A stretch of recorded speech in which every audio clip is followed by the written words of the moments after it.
Okay guys, national income continue करेंगे अपना। National income में मैंने आपको लास्ट क्लास के अंदर कुछ बातें बताई थी। लास्ट क्लास के अंदर मैंने आपको बताया था, देखो जो चीजें मैंने आपको बताई है एक बार फटाफट से क्विकली रिवाइज करते हैं वो बातें, ठीक है, और फिर आगे आज कंटिन्यू करेंगे, ठीक है। बाकी बातें आपको प्रीवियस वीडियोस में मिल जाएगी कि बेसिक्स क्या है, नेशनल इनकम कहाँ से आया, क्या कॉन्सेप्ट है, डोमेस्टिक इनकम क्या है, ये सब आपको मिल जाएगा। सो अपने सबसे पहले नेशनल इनकम को समझने के लिए अपन ने समझा कि there is something called as domestic income. Domestic income होती है, डोमेस्टिक इनकम कहां से होती है? डोमेस्टिक टेरिटरी से। डोमेस्टिक टेरिटरी से होने वाली इनकम को क्या कहते हैं? डोमेस्टिक इनकम कहते हैं। और ऐसी इनकम जो आउटसाइड दी डोमेस्टिक टेरिटरी होती है उसे क्या कहते हैं? उसे अपन कहते हैं नेशनल इनकम, ठीक है। मतलब adjustment of domestic income is called as national income. So सीधी सी बात है, प्रोडक्शन एक्टिविटी कहां हो रही है आपकी? देखेंगे जरा, प्रोडक्शन एक्टिविटी कहां पे हो रही है? कहां पे हो रहा है प्रोडक्शन का काम? कहां पे हो रही है प्रोडक्शन एक्टिविटी? ये डिसाइड करो, ठीक है। कहां पे हो रहा है प्रोडक्शन? वेयर? कहां पे कर रहे हैं production activity? Where we are performing this production activity, वो डिसाइड करो, ठीक है। सबसे पहले आपने देखा कि कहां पे हो रहा है production activity? Inside the domestic territory, inside the domestic territory,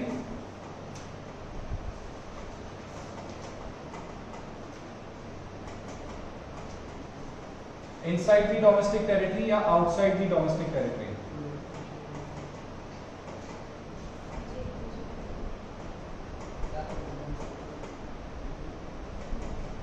inside the domestic territory या आउटसाइड दी डोमेस्टिक टेरिटरी? कहां पे हो रहा है ये, ठीक है, प्रोडक्शन एक्टिविटी? ये जो कंट्री है आपकी, ये जो प्रोडक्शन कर रही है वो with in the domestic territory हो रहा है या आउटसाइड दी डोमेस्टिक टेरिटरी हो रहा है? डोमेस्टिक टेरिटरी का मतलब क्या है? डोमेस्टिक टेरिटरी का मतलब होता है, डोमेस्टिक टेरिटरी का मतलब यहां समझो,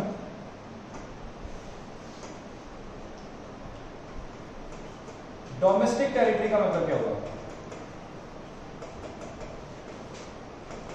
डोमेस्टिक टेरिटरी मतलब सबसे पहले तो अपने पॉलिटिकल बाउंड्रीज। डोमेस्टिक टेरिटरी में क्या क्या आता है? Political boundaries. पॉलिटिकल बाउंड्रीज मतलब इंडिया का जो मैप दिखता है आपको वो है domestic territory, plus air space. Air space मतलब ऊपर वाला एरिया पूरा, टेरिटोरियल वाटर्स, टेरिटोरियल वाटर्स जो हमारी इंडिया की टेरिटरी के नीचे, हमारी इंडिया की टेरिटरी से लग के सिचुएटेड है। ये इंडिया की टेरिटरी के अंदर जो वाटर आता है, अंडमान निकोबार आइलैंड, ठीक है, सॉरी ये Arabian Sea, Bay of Bengal और इंडियन ओशन, वो इंडिया का पार्ट हो जाता है। Territorial waters, air space, territorial waters and embassies and military bases जो कि आउटसाइड इंडिया हमारे सिचुएटेड है, दूसरी कंट्रीज में सिचुएटेड है, सिचुएटेड आउटसाइड इंडिया, ठीक है। एंड क्या कर देंगे, ठीक है, किसको हटाएंगे? Except those situated in India. Military bases, military bases मतलब जहां से हमारी थोड़ी वॉर चल रही होती है, जहां पे थोड़ा सा रिस्क होता है, या जिन कंट्रीज में थोड़ा सा वॉर जैसे एरिया रहता है वहां पे मिलिट्री बेसिस बनाते हैं हमारे, ठीक है। मतलब एम्बेसीज के साथ में मिलिट्री भी होती है वहां पे, तो मिलिट्री रहती है ताकि अगर कोई इंडियंस वहां पे गए तो उनको प्रोटेक्ट करने के लिए हमारी मिलिट्री वहीं पे रहेगी, तो उसको कहते हैं मिलिट्री बेसिस। जैसे हमने पाकिस्तान में एम्बेसी जो बना रखी है वहाँ पे मिलिट्री बेस भी बना रखा है, ठीक है। चाइना के अंदर हमारा मिलिट्री बेस है, बहुत सारे कंट्रीज में हमारे मिलिट्री बेसिस है, ठीक है। या जिन कंट्रीज में इस तरीके का सीरिया हो गया, ईरान, इराक हो गया, यहाँ पे तो मिलिट्री बेसिस भी बना रखे हमने, ठीक है। तो वो होता है मिलिट्री बेसिस, और बाकी क्या होता है? बाकी होता है हमारा एम्बेसीज, ओके, ठीक है। तो एक्सेप्ट दो सिचुएटेड इन इंडिया मतलब दूसरी कंट्री के जो मिलिट्री बेसिस और दूसरी कंट्रीज की जो एम्बेसीज इंडिया के अंदर है वो इंडिया का पार्ट नहीं मानी जाती। मतलब जैसे न्यू दिल्ली के अंदर, ठीक है, अपने पास यूके की एम्बेसी है, यूएस की एम्बेसी है, तो वो इंडिया का हिस्सा नहीं है, वहां पे कमाई जो होती है वो इंडिया की नहीं है।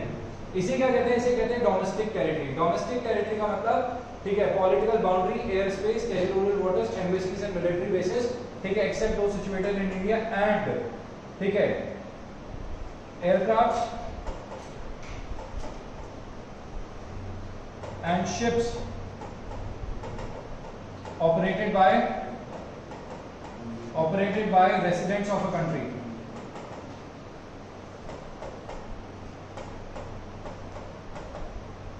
तो हमारी कंट्री के जो रेसिडेंट्स एयरक्राफ्ट जैसे इंडिगो, इंडियन एयरलाइंस, तो जिन रास्तों से, ठीक है, जो इंडिया की एयरक्राफ्ट जाते हैं वो रास्ते भी हमारी डोमेस्टिक टेरिटरी है, वो एरियाज भी हमारी डोमेस्टिक टेरिटरी है। जिन रास्तों से हमारे शिप्स जाते हैं, ठीक है, वो भी हमारे लिए क्या है? डोमेस्टिक टेरिटरी है। क्या इंडिया की डोमेस्टिक टेरिटरी है। तो ये सब इंडिया की डोमेस्टिक टेरिटरी की डेफिनेशन के अंदर आता है। किसके अंदर आता है? डोमेस्टिक टेरिटरी की डेफिनेशन के अंदर आता है। तो this comes under the domestic territory's definition. किसके अंदर आता है? ये डोमेस्टिक टेरिटरी की डेफिनेशन के अंदर आता है। समझ आ गया क्या? तो डोमेस्टिक टेरिटरी का मतलब समझ आया? डोमेस्टिक टेरिटरी का मतलब क्या होता है? वो पॉलिटिकल बाउंड्रीज, ठीक है, जो हमारी गवर्नमेंट के कंट्रोल में है, उसके नीचे का पानी, उसके ऊपर की हवा, ठीक है, आने जाने वाले शिप्स जो रेसिडेंट्स चलाते हैं, आने वाले जो एयरक्राफ्ट जो रेसिडेंट्स चलाते हैं, ठीक है, वो, और जो दूसरी कंट्रीज में हमारी एम्बेसीज और मिलिट्री बेसेस हैं, एक्सेप्ट जो इंडिया में सिचुएटेड, उनको हटा देंगे। तो ये क्या होता है? ये होता है हमारा डोमेस्टिक टेरिटरी। क्या होता है बेटा? डोमेस्टिक टेरिटरी होता है। तो डोमेस्टिक टेरिटरी तो समझ आ गया। ये प्रोडक्शन कहां हो रहा है? डोमेस्टिक टेरिटरी में हो रहा है कि आउटसाइड दी डोमेस्टिक टेरिटरी हो रहा है? ये डिसाइड करो। If it is happening inside the domestic territory, domestic territory के विद इन हो रहा है, तो इससे क्या कहते हैं? इसे कहते हैं अपन डोमेस्टिक प्रोडक्ट। क्या कहते हैं इसे? डोमेस्टिक प्रोडक्ट या फिर डोमेस्टिक इनकम।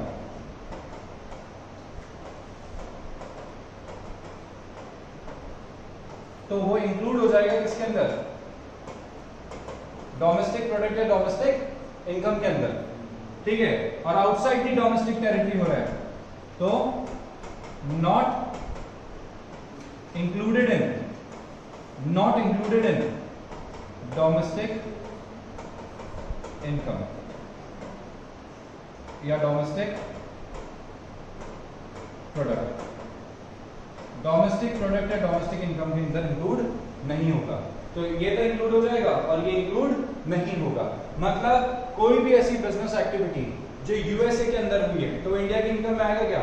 नहीं आएगा। पाकिस्तान के अंदर हुई है, इंडिया के अंदर आएगा क्या? नहीं आएगा। तो that will not count under India's, ठीक है, प्रोडक्शन एक्टिविटी है। इंडिया की डोमेस्टिक टेरिटरी की इनकम में वो नहीं काउंट किया जाएगा। बोलो, कोई डाउट है क्या? बताओ, बोलो, इसमें कोई छोटा सा भी डाउट है क्या?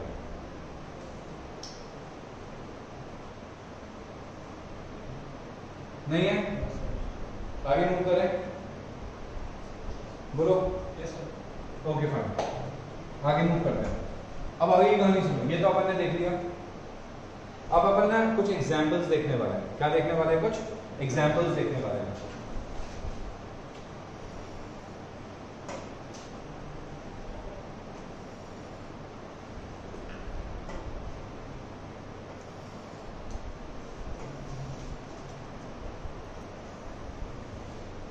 I'm going to write certain situations and you have to tell me that this will become part of domestic product or not.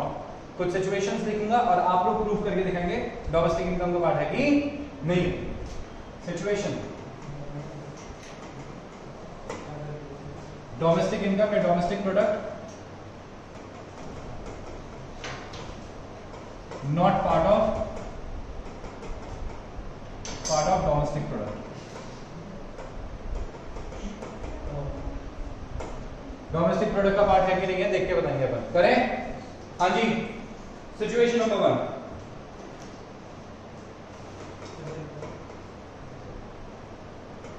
Profit earn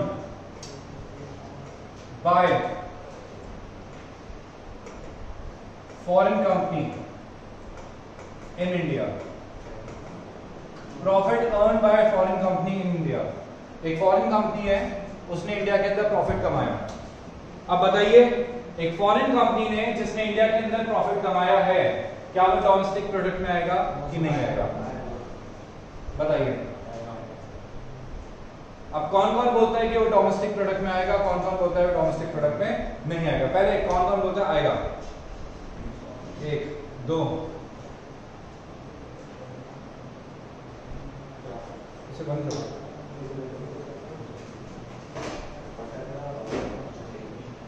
हाँ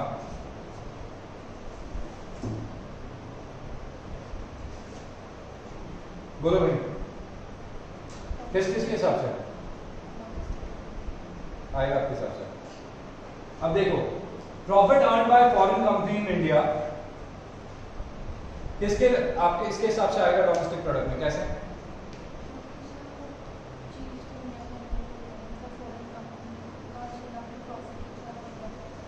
ओके, आपके हिसाब से फॉरेन कंपनी, सीधी सी बात है, कंपनी कोई सी भी हो, काम कहाँ हो रहा है? कमाई कहाँ हो रही है? इंडिया में। तो क्या कमाई डोमेस्टिक टेरिटरी में हो रही है? तो कमाई अगर डोमेस्टिक टेरिटरी में हो रही है तो क्या वो डोमेस्टिक प्रोडक्ट का पार्ट बनेगा कि नहीं बनेगा? Yes, it will become part of domestic product. ठीक है, तो profit earn by foreign company in India yes become part of domestic product. Answer आएगा यस। समझ आ गया? तो जो डोमेस्टिक प्रोडक्ट, जो डोमेस्टिक कंपनी ने इंडिया के अंदर, फॉरेन कंपनी हो चाहे इंडिया की कंपनी हो, इंडिया के अंदर अगर प्रॉफिट कमाया है तो इंडिया का पार्ट बनेगा, डोमेस्टिक प्रोडक्ट का पार्ट बनेगा। बोलो समझ आया कि नहीं आया?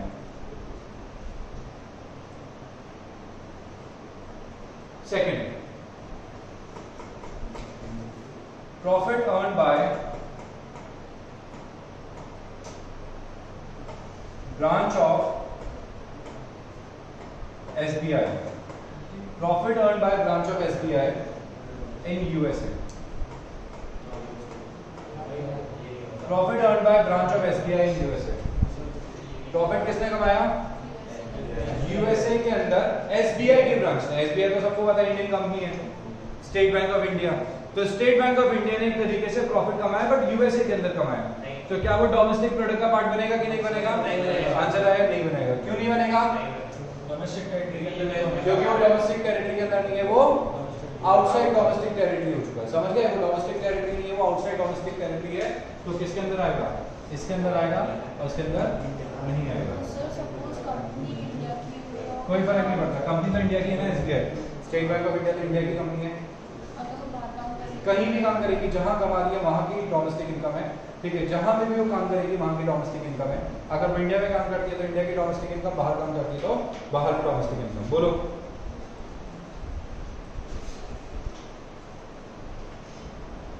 चलो नेक्स्ट बताओ।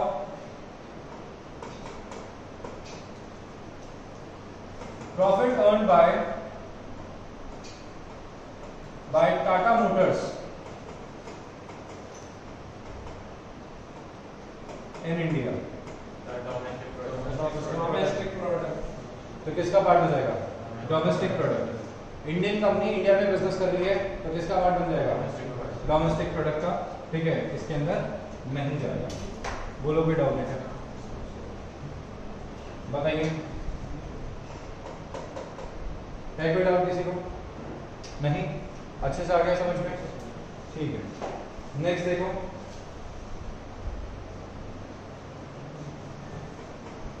Rent received by Indian residents, rent received by Indian residents from a property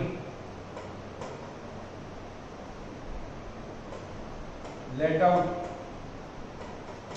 to foreign residents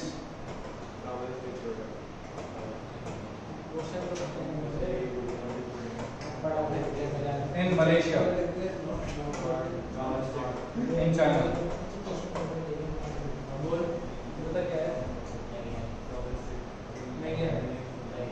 profit rent receive by Indian resident, Indian resident ने रेंट रिसीव करा और उसकी प्रॉपर्टी कहाँ है? चाइना के अंदर। और चाइना के लोगों को इसने क्या कर रखा है? किराए पे रखा है या नहीं? कौन कौन बोल रहे हैं डोमेस्टिक प्रोडक्ट नहीं है? सिर्फ दो जने बोल रहे हैं कि नहीं है, बाकी सबके साथ से नहीं। और कौन कौन बोल रहा है कि डोमेस्टिक प्रोडक्ट है? अच्छा चलो एक बात बताओ, चाइना कब से इंडिया का पार्ट हो गया? वो रेजिडेंट कार्ड तो इंडिया में ना, मैं कहीं भी रहता हूं उससे कोई फर्क नहीं पड़ता। मैंने कमाई कहां करी है, किसकी किसकी जमीन पे कमाई करी है, किसकी डोमेस्टिक टेरिटरी पे कमाई हुई है। तो चाइना की डोमेस्टिक टेरिटरी पे कमाई हो रही है, जमीन है चाइना की, डोमेस्टिक टेरिटरी चाइना की है, China is not domestic territory of our country, India की डोमेस्टिक टेरिटरी नहीं है वो, तो चाइना पे कमाई हुई है, इंडिया की डोमेस्टिक टेरिटरी का पार्ट नहीं है वो, तो इंडिया की डोमेस्टिक इनकम नहीं है वो। मैं ये नहीं कह रहा कि वो पैसा आप इंडिया में ला नहीं सकते, आप समझो मेरी बात को, वो पैसा इंडिया में आएगा मगर वो डोमेस्टिक इनकम नहीं है। डोमेस्टिक इनकम मतलब जिस जगह पे आपने कमाया है उस इनकम को उस जगह की डोमेस्टिक इनकम कहते हैं। तो अगर मैंने इंडिया में कमाया तो इंडिया की domestic income, is that part of India? Is it part of India? No, it is not part of our country. तो ये हमारी इंडिया की, हमारी कंट्री की डोमेस्टिक इनकम नहीं है बेटे, समझ गए? तो क्या ये डोमेस्टिक इनकम है? No, not part of domestic income. समझ आया? It is not part of domestic income. बोलो भी डाउट है क्या इसके अंदर? आगे समझ में?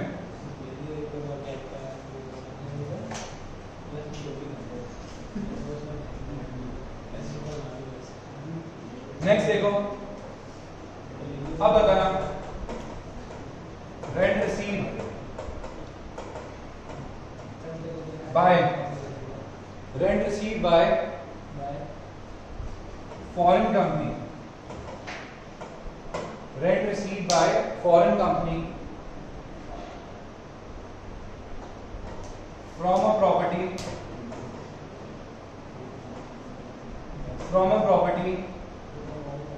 let out from a property in India, from a property in India, रुको तो जाओ, पूरा तो सुनो। from a property in India let out to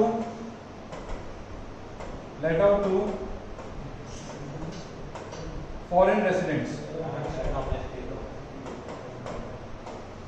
एक फॉरेन कंपनी है, उसने इंडिया में एक प्रॉपर्टी खरीद रखी है, एक फॉरेन कंपनी है, उसने इंडिया में एक प्रॉपर्टी खरीद रखी है और उस प्रॉपर्टी को किराए पे दे दिया फॉरेन के लोगों को। एक फॉरेन कंपनी है, उसने इंडिया में एक प्रॉपर्टी खरीद रखी है और फॉरेन के लोगों को किराए पे दे दिया। डोमेस्टिक इनकम है कि नहीं है? प्रॉपर्टी कहां पे? तो अगर प्रॉपर्टी इंडिया में है तो ये इंडिया की क्या बन गई? डोमेस्टिक इनकम बन गई। बेटे इधर ध्यान दो, क्या बन जाएगी इंडिया की डोमेस्टिक इनकम? खत्म बात। प्रॉपर्टी का सिचुएट होना, इनकम का अर्न होना उस कंट्री के अंदर होना चाहिए। इंडिया के अंदर हो रहा है तो इंडिया की डोमेस्टिक इनकम का पार्ट बन जाएगा। समझ गए क्या? बोलो आपका डाउट बोलो।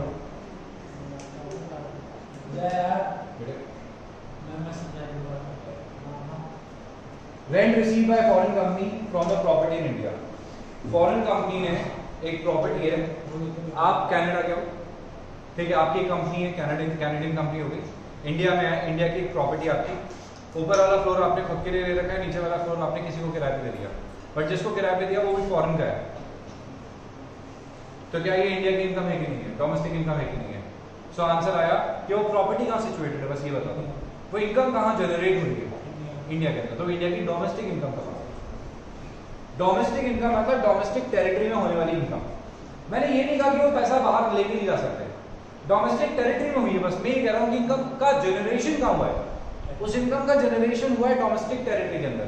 And this is the most important thing which we need to understand कि उस इनकम का जनरेशन कहाँ हो रहा है। वो इनकम का जनरेशन डोमेस्टिक टेरिटरी के अंदर हो रहा है, बात खत्म हो जाती है, बाकी सारी बातें नहीं खत्म हो जाती है जब ये पता लगता है कि उस इनकम का जनरेशन डोमेस्टिक टेरिटरी के अंदर हो रहा है। बोलो बात समझ आएगी? आगे समझ में क्लियर हो गया? क्लैरिटी है?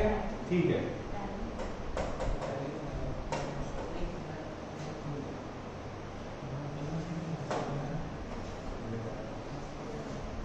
हाँ जी, नेक्स्ट देखेंगे।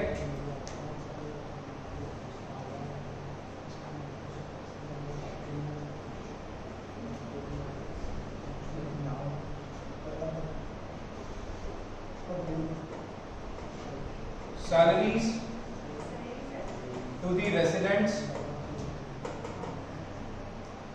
salary to the residents of India, salary to the residents of India working in Pakistan Embassy working in Pakistan embassy in India.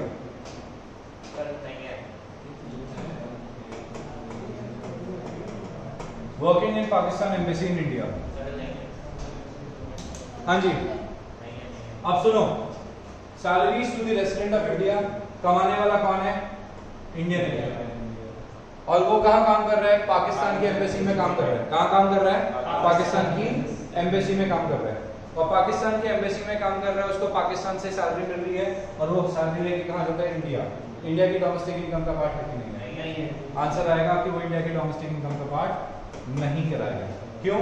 क्योंकि Pakistan embassy is not part of domestic income. तो पाकिस्तान की जो embassy है वो पाकिस्तान की इनकम होगी, वो पाकिस्तान की डोमेस्टिक इनकम का पार्ट है, वो इंडिया की डोमेस्टिक इनकम का पार्ट नहीं है। मैं डोमेस्टिक इनकम समझा रहा हूं, जो कमाई आपने इंडिया की टेरिटरी में करी है वो डोमेस्टिक इनकम है। तो पाकिस्तान एम्बेसी से कमाई हुई है तो पाकिस्तान की टेरिटरी है, वो इंडिया की टेरिटरी नहीं है, इसलिए वो इंडिया का पार्ट नहीं बनेगी। समझ गए क्या? हाँ, ओके।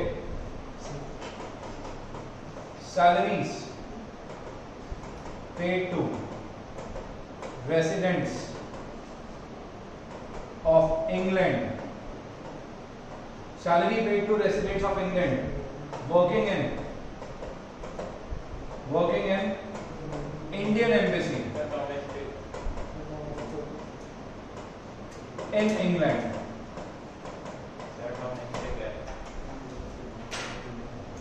तो सैलरीज किसको मिल रही है? इंग्लैंड के रेसिडेंट्स को मिल रही है, रेसिडेंट्स ऑफ इंग्लैंड को मिल रही है। वर्किंग इन कहां पे काम कर रहे हैं? इंडियन एम्बेसी में काम कर रहे हैं। कहां पे? कहां काम? Indian embassy. इंडियन एम्बेसी मतलब इंडिया की डोमेस्टिक टेरिटरी। इनकम का जनरेटर इंडिया की डोमेस्टिक टेरिटरी के अंदर, तो किसका पार्ट हो जाएगी? डोमेस्टिक इनकम का पार्ट हो जाएगा। बोला आपने से कौन जैसे समझ नहीं आपको समझ में? देखो काम कहां हो रहा है, ये देखो, ठीक है। Salaries paid to residents of England, किसके सैलरीज किसको जा रही है? इंग्लैंड के रेसिडेंट्स को जा रही है, मगर कहां काम कर रहे हैं? Indian embassy. तो इंडियन एम्बेसी किसका पार्ट है? इंडियन एम्बेसी किसका पार्ट हो गया? इंडिया का। तो इंडिया की डोमेस्टिक टेरिटरी का पार्ट हो गया। Since it is part of India's domestic territory, तो इंडिया की डोमेस्टिक टेरिटरी से जो भी कमाया कहां आएगा? आ गया समझ में? एनीबॉडी जिसको छोटा सा भी डाउट है तो बोल दो। नहीं है? अच्छे से समझ आ गया?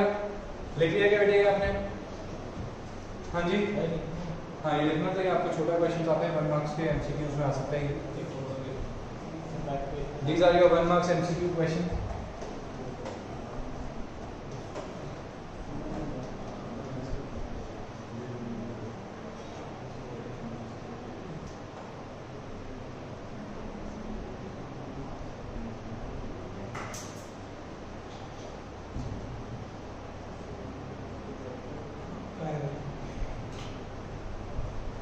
Repeat है बच्चों?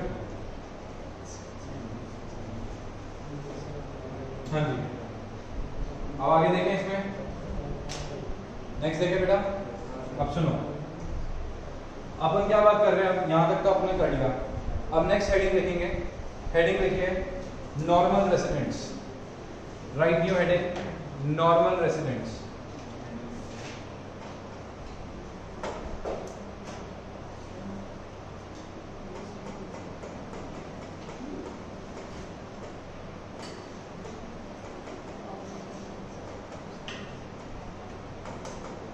हेडिंग देखो, नॉर्मल रेसिडेंट्स। देखा सबने नॉर्मल रेसिडेंट्स?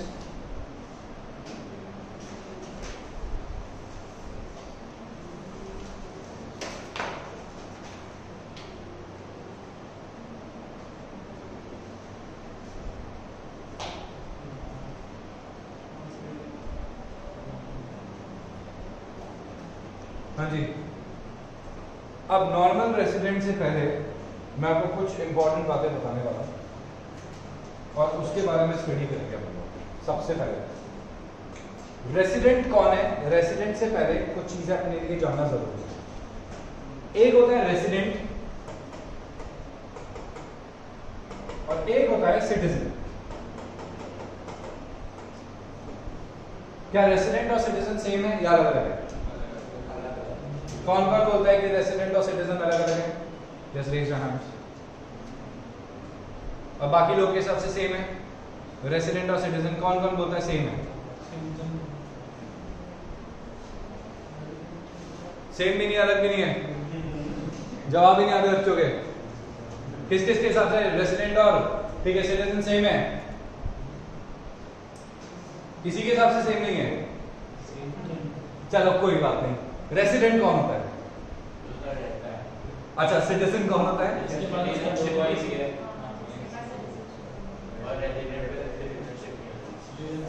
रेसिडेंट के पास जरूरी मतलब सिटीजनशिप है कि नहीं है? मतलब रेसिडेंट के पास सिटीजनशिप नहीं होती। मतलब मैं इंडिया का रेसिडेंट हूँ कि सिटीजन हूँ? अब मेरी बात सुनो, सिटीजन कौन है, रेसिडेंट कौन है? कई बार ऐसा होता है, लोगों को कंफ्यूजन होता है, लोगों को लगता है रेसिडेंट और सिटीजन तो एक ही है, बट एग्जैक्टली देखा जाए तो रेसिडेंट और सिटीजन बहुत ज्यादा अलग है, एकदम डिफरेंट कॉन्सेप्ट है, ठीक है? और ये आपको खुद से बताना था प्रीवियस नॉलेज से, ना कि गूगल करके।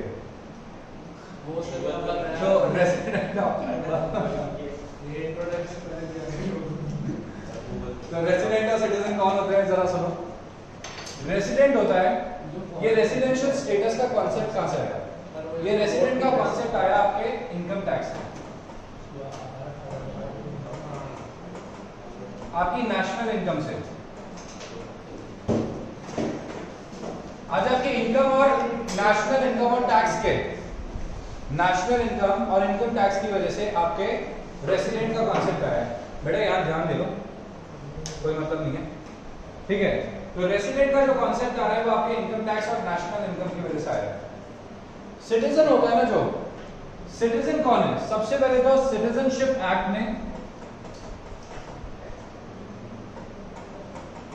सिटीजनशिप एक्ट ने एंड कॉन्स्टिट्यूशन ऑफ इंडिया ने सिटीजन को डिफाइन कर रखा है। सिटीजनशिप एक्ट या कॉन्स्टिट्यूशन ऑफ इंडिया बोलता है कि जो पर्सन इंडिया में पैदा हुआ, इंडिया में पैदा हुआ, ठीक है, वो इंडिया का सिटीजन है बाय बर्थ, या फिर बाद में उसने कुछ अप्लाई किया और इंडिया की सिटीजनशिप ले ली, बाद में उसने अप्लाई करके इंडिया की सिटीजनशिप ले ली। अगर कोई पर्सन इंडिया के बाहर का है, 11 साल इंडिया में वो काम करता है, तो उसको इंडिया की क्या मिल जाती है? सिटीजनशिप मिल जाती है। क्या मिल जाती है उसको? इंडिया की सिटीजनशिप मिल जाती है।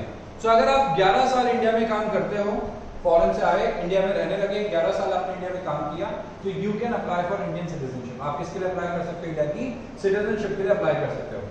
अब इंडिया की सिटीजनशिप आपको मिल जाएगी, जैसे एग्जांपल देके बताता हूँ। You have heard of Adnan Sami. Adnan Sami का नाम सुना आप लोगों ने?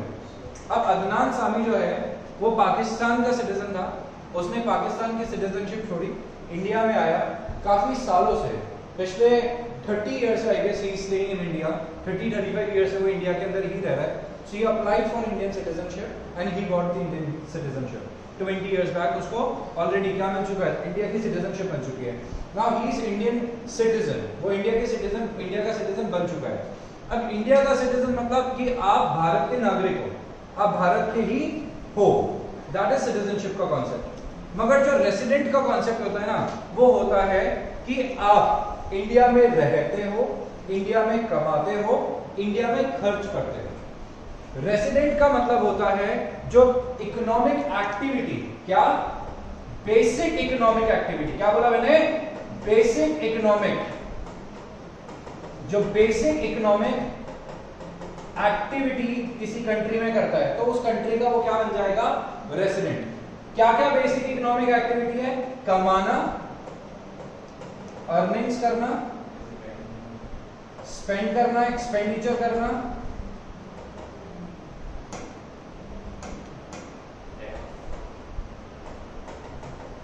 एक्सपेंडिचर करना, इनकम अर्न करना, एक्सपेंडिचर करना, कंजम्पशन करना, सेविंग्स करना। आप ये जिस कंट्री में करते हो, अब वहां के क्या बन जाते हो? अब वहां के रेसिडेंट कहलाते हो, ठीक है? रेसिडेंट बनने के लिए क्या करना पड़ता है? हमें उस कंट्री के अंदर बेसिक इकोनॉमिक एक्टिविटीज करनी पड़ती है। बेसिक इकोनॉमिक एक्टिविटी का मतलब क्या हुआ? बेसिक इकोनॉमिक एक्टिविटी का मतलब हुआ अर्निंग्स करना, एक्सपेंडिचर करना, सेविंग्स करना, कंजम्पशन करना, ठीक है, कमा भी रहा हूं, वहीं खा रहा हूं, वहीं बचा रहा हूं, this is called as what, basic economic activities. तो मैं जिस कंट्री के अंदर बेसिक इकोनॉमिक एक्टिविटीज करता हूं, मैं वहां का क्या बन जाता हूं, रेसिडेंट बन जाता हूं। इनकम टैक्स बोलता है, नेशनल इनकम बोलता है बेसिक इकोनॉमिक एक्टिविटी के बारे में। इनकम टैक्स बोलता है जो इंडिया के अंदर 182 डेज, पिछले साल एक लास्ट ईयर के अंदर 182 डेज से ज्यादा इंडिया में रुक गया, वो इंडिया का क्या बन जाएगा, रेसिडेंट बन जाएगा। क्या बन जाएगा, इंडिया का रेसिडेंट बन जाएगा। तो रेसिडेंट और सिटीजन दोनों ही अलग अलग कॉन्सेप्ट है, हाँ दोनों अलग अलग कॉन्सेप्ट है।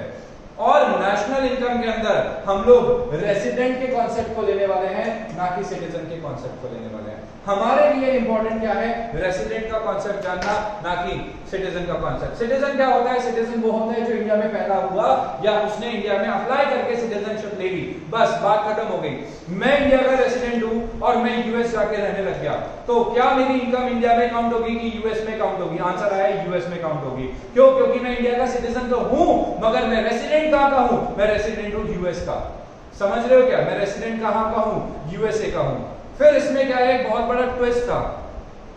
सिटीजन जो है वो इंसान बन सकता है, ह्यूमन बीइंग क्या बन सकता है, सिटीजन बन सकता है, मगर एक कंपनी वो सिटीजन नहीं बन सकती कभी भी। एक कंपनी कभी भी क्या नहीं बन सकती है, सिटीजन नहीं बन सकती है। कंपनी जो होती है वो सिर्फ और सिर्फ क्या बन सकती है, रेसिडेंट बन सकती है। क्या बन सकती है, रेसिडेंट बन सकती है। कंपनी को सिटीजन नहीं बना सकते ना अपन। कोई फॉरेन कंपनी इंडिया में आके इंसानों की जैसे थोड़ी रह सकती है, हाँ कंपनी थोड़ी आएगी, कंपनी आके आधार कार्ड बनवा रही है, राशन कार्ड बनवा रही है, इस तरीके से कंपनी तो कर नहीं सकती ना। इंडिविजुअल राइट है ये, it is a individuals right. Citizen means individual, वो किस जगह को बिलोंग करता है, वो किस कंट्री को बिलोंग करता है, उसकी इंडिविजुअलिटी कहां से है, this is called as citizenship. ये होती है सिटीजनशिप, समझ रहे हो, ठीक है। और रेसिडेंट होता है कि आप कहां पे इकोनॉमिक एक्टिविटी करते हो, उसको कहते हैं रेसिडेंट। तो कंपनी जो है वो रेसिडेंट बनती है। क्या बनती है, कंपनी रेसिडेंट बनती है। रेसिडेंट जैसे ही कंपनी इंडिया के अंदर आई, रेसिडेंट बन गई, हम उससे क्या ले लेंगे, टैक्स ले लेंगे। क्या ले लेंगे, टैक्स ले लेंगे। उसकी इनकम को इंडिया की इनकम में जोड़ देंगे, उससे टैक्स ले लेंगे, तो हुआ ना नेशनल इनकम का हिस्सा, बना नहीं हमारी इनकम का हिस्सा, यस और नो। मगर कोई सिटीजन इंडिया के बाहर रहकर इंडिया के बाहर ही कमाता है, इंडिया के बाहर ही खर्च करता है, तो इससे इंडिया को तो मतलब ही नहीं है, इंडिया में तो वो पैसा आया ही नहीं। और कोई फॉरेन का बंदा इंडिया में आके इंडिया में रह रहा है, इंडिया में खर्च कर रहा है, तो उससे तो इंडिया के अंदर काउंट हुआ, इंडिया के अंदर पैसा आया। फॉरेन कंपनी है, एप्पल है, एप्पल ने इंडिया में आई, इंडिया के अंदर एप्पल एंटर हुई, इंडिया में एंटर हो गया, एप्पल ने क्या किया, इंडिया में एंटर हो गया, अपने हेडक्वार्टर्स बनाए, इंडियंस को क्या किया, नौकरी दी है, जॉब दी है उसने, इंडिया के अंदर मैन्युफैक्चरिंग यूनिट चालू कर दी है, मशीन्स वगैरह लेके आई। इससे क्या होगा, वो इंडिया में क्या कर रही है, इंडिया में खर्चा कर रही है, इंडिया से पैसा बचाएगी, इंडिया में अर्निंग्स करेगी, इंडियंस को पैसा देगी।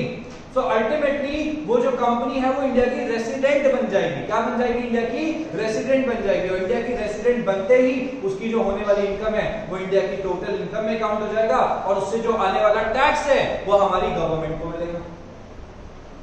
सो इसलिए हमें समझना जरूरी है कौन से कॉन्सेप्ट को, concept of resident and concept of citizenship. बोलो समझ आया कि नहीं आया?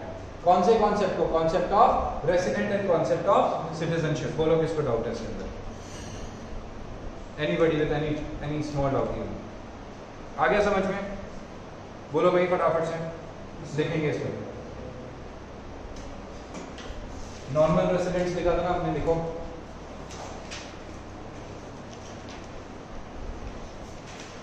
लिखना जरूरी है जी,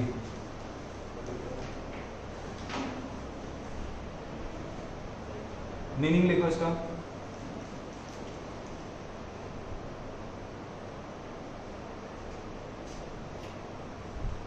Resident of a country includes, resident of a country includes, resident of a country includes individuals। कौन कौन आते हैं इसके अंदर? individuals अपन लोग, individuals, comma business unit,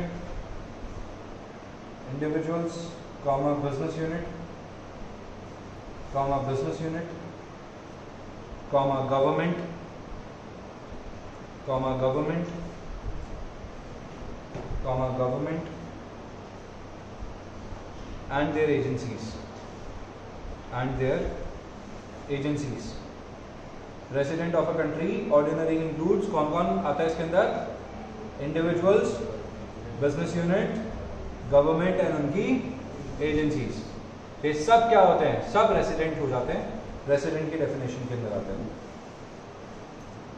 next point में लिखो, a resident is the one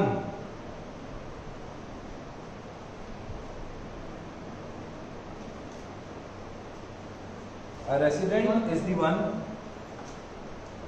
one whose center of economic interest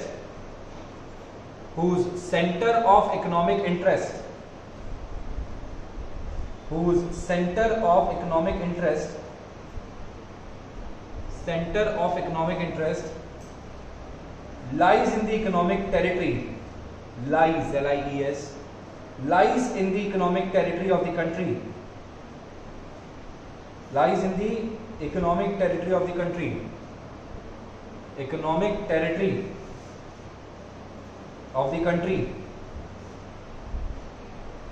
in which he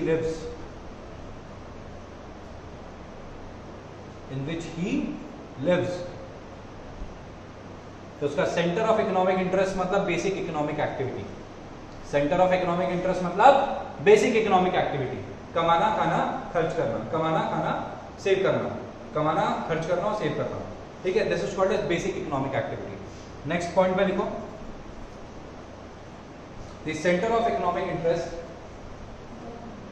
next point में लिखो, the centre of economic interest, the center of economic interest, the center of economic interest implies two things,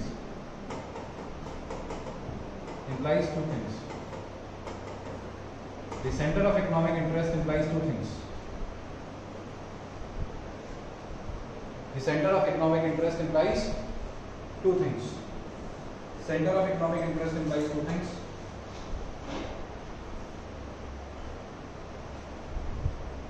पहला point, the residents live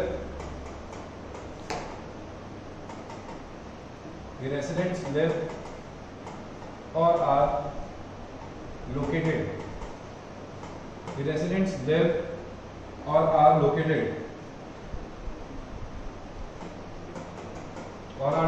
within the economic territory, the residents live or are located within the economic territory, second one लिखें, the residents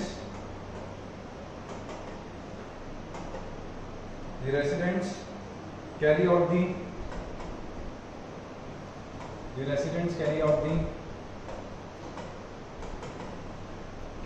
basic economic activities of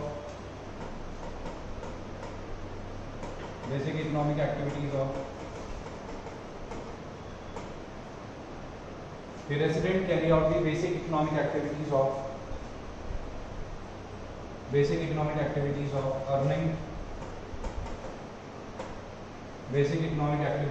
earning, spending or accumulation, basic economic activities of earning, spending and accumulation from that location,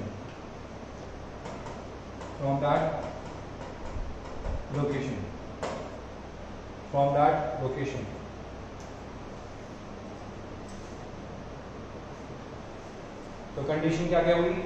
centre of economic interest का मतलब ये हुआ कि अगर देखा जाए तो फिर centre of economic interest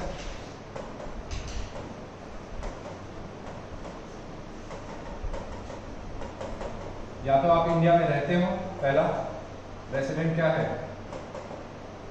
resident live, India में रहता है, you live in our country और you are located in our country, आप इंडिविजुअल हो, इंसान हो तो यू लिव, और अगर आप आर्टिफिशियल बॉडी हो तो यू आर लोकेटेड, कंपनी हो तो यू आर लोकेटेड, ठीक है, या तो रेसिडेंट जीता है यहाँ पे या लोकेटेड है, इधर यू लिव हियर और यू आर लोकेटेड हियर।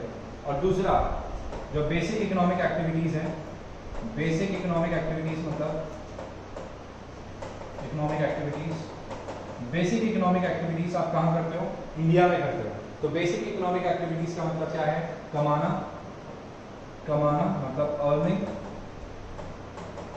दूसरा क्या है? ठीक है, स्पेंडिंग, और तीसरा क्या है? एक्यूमुलेशन मतलब सेविंग्स, एक्यूमुलेशन मतलब सेविंग्स, अर्निंग, एक्यूमुलेशन, सेविंग्स। तो बेसिक इकोनॉमिक एक्टिविटी कमाना, खाना और बचाना, that is earning, spending and accumulation, that is savings. कहाँ करते हो आप? उसी लोकेशन पे करते हो जिस लोकेशन पे आप रहते हो। समझ गए? दोनों कंडीशन पूरी हो गई। क्या क्या? आप उस कंट्री में रहते हो और वहां पे आप बेसिक इकोनॉमिक एक्टिविटीज करते हो, मतलब अर्निंग, स्पेंडिंग, एक्यूमुलेशन कहाँ करते हो? जहां पे आप रहते हो। तो वहां पे आप रहते हो, वो आपका centre of economic interest. Centre of economic interest मतलब आप वहां के रेसिडेंट हो। Any doubt? एनीबॉडी? बोलो, कोई डाउट है क्या? नहीं है? क्लास वाइंड अप करें, आगे का कल देखेंगे, आज की क्लास वाइंड अप करें। Thank you.